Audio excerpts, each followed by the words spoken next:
To me, every moment in our life is a moment where you can learn something. And if you learn something, you've moved ahead. But that's a rational thing. But if you've learned something, you've been engaged in an emotional experience which gives some joy.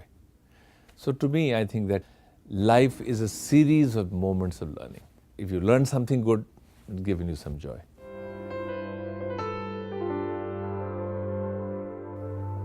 It always has been important. I mean, we are growing every minute.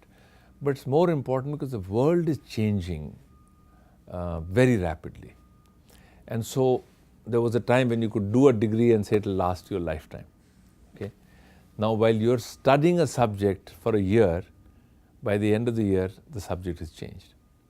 So you cannot live with the earlier comfort that I've learned enough to now put that learning to use for life. So you have to realize that you have to just keep moving onto new things and new ideas every day.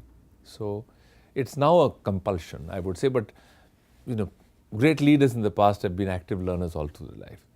Now, to survive, you have to be an active learner. That's what I would say.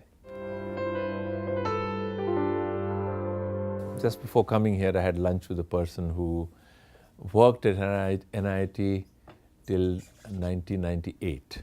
So my colleagues told me that this gentleman works in a very big company, he's got a very big job, and he worked with you many years ago. He says he just wants to meet you. The few minutes or few occasions that I had to work or interact with him, he was working in the southern part of India, I live in Delhi. And the comment that I had made of this whole importance of feelings over thoughts, the stuff of the heart and the stuff of the head. And so he repeated for me that I've never forgotten.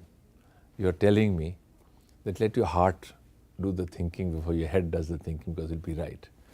So it just revitalized that whole idea, and I felt very good.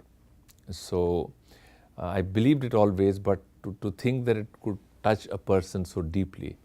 And he said, I've been following it and it's always worked for me. It's a renewed learning, we say. Hi, I'm Russell Sarder, Chairman and CEO of Netcom Learning. Netcom Learning's purpose is to promote the values of lifelong learning. The moment we think we know it all, we stop growing. Develop the passion for learning, be a lifelong learner.